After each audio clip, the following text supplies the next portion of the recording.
Robert, what did this to us? Greed, stupidity? Was this a plan to bring the United States down to its knees? What did they want to do? I think it's a combination of greed and the ability to bring the U.S. and Western Europe down to its knees in order to facilitate the implementation of world government. I wrote an article on the subject in 1967 for the American Mercury, and of course nobody was listening.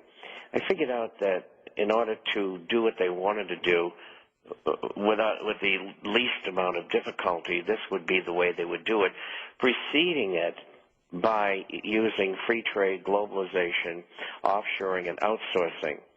And we've seen the results of that. We lost 5 million jobs in the last 8 years prior to this administration coming into office. And if you add that to the 8 million we just talked about, that's 13 million jobs. That's a lot of people out of work. And we also have approximately 10 million people who have been forced into part-time work, that 40 hours per week dropping to 33.1. And so that's what I think they're after, and that's borne out by cap and trade, and it's borne out by the Copenhagen meetings, which have been mentioned in your ads for some of the coming people who are going to be speaking on the program. Now, what are the next steps for us, or the next telltale signs to see this unfold? What can we look for? Well, I think higher inflation in the coming year. I think you're going to see financial companies' earnings drop precipitously during the coming year. For those of you who didn't know, your money market funds that had been guaranteed for 2 years by the U.S. government no longer are guaranteed by the U.S. government as of September the 18th of this year. I think that because of the situation that the FDIC is in, that's the organization that insures the savings accounts, and they say that they are $8.2 billion in the hole, when in fact they've already borrowed $80 billion from the Treasury that they're not telling you about. Oh, my God. Now, what's important there is something I didn't know until just recently. The monies that come into the FDIC from the member banks, like Social Security and Medicare, which we've known about, is thrown into the general fund. Right. And then they draw back the money. Well, the number of banks that we are being told by the FDIC that are in imminent danger are 552. My information is it's over 2,000. Jeez. If those banks go under during the coming year or year and a half, the bill is $1 trillion, and the government can't handle that. They can't. And so what I think is going to happen in the next year and a half, perhaps before the end of next year, is that the FDIC will no longer exist.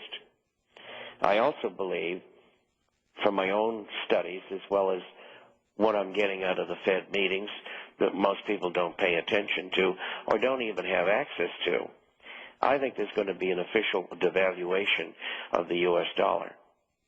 Amazing. Well, Robert, you've been right ever since. Now. Okay, let's take some calls here. Mount Shasta, California. Lauren, west of the Rockies, you're on with Bob Chapman. Go ahead. Oh, good evening, gentlemen.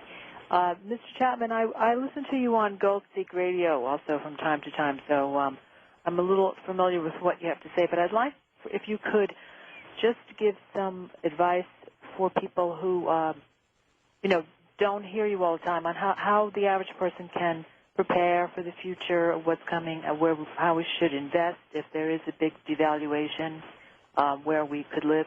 And I also noticed that a lot of the big money guys that I hear interviewed don't live in the U.S. They live in other places. You, Jim Rogers, James Turk, and I've always wondered why.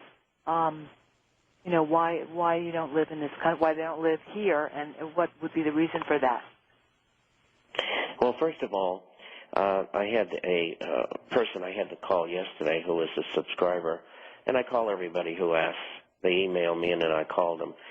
And the gentleman has a nominal everyday job, and he had 5 children. And he says, what's the most important thing I can do? I said, look, the most important thing in your life are your children. He said his house was almost paid off. I said, you've got to get dehydrated and freeze-dried foods in, even canned goods that you normally eat. Make sure you rotate them. Have a water filter. And he kind of laughed because he works for the water company in Cincinnati, and he got a chuckle out of that. And it has something to protect your family in case things get really nasty.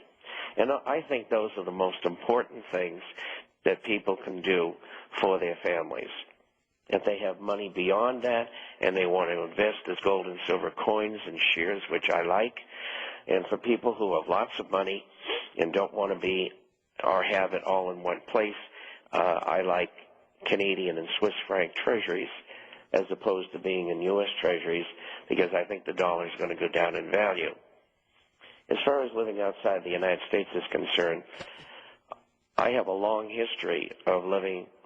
I've lived several years in Europe, in Africa, in the Caribbean, Central America, Mexico, South America, and in Canada as well. And one of the reasons is I'm very comfortable living outside the United States, and it's usually much less expensive. And also, I've been on writing for many years, and the government has taken a particular dislike to the writings that I have put forth over the years. And so I stay out of harm's way by being in another country. Well, we know what that's all about. Let's go to you, Jack, on the wild card line. Hey, Jack, go ahead. Jack, you with us? Jack, be nimble. Jack, be quick. He's gone. Let's go to you. Get a full house. That's right. Santa Cruz, California. AJ, it's your turn. Hi. Hello, George. Hello, Robert. I have two questions. The first is, on the bill to audit the Fed, will we ever find out where the trillions of off-the-book dollars went? And do you have any idea where that went? Yeah, I think we will, and I think they went to foreign central banks, which they in turn distributed to banking entities and insurance companies, financial institutions to keep them afloat. And that's one of the things they want to hide. And that was like the money that flowed through AIG, and there was $104.5 billion that they would not account for. And so finally, after much prodding, they did account for it, and the money was used to pay off the derivative bets that AIG had made, and those derivative bets were naked. They had no collateralization whatsoever.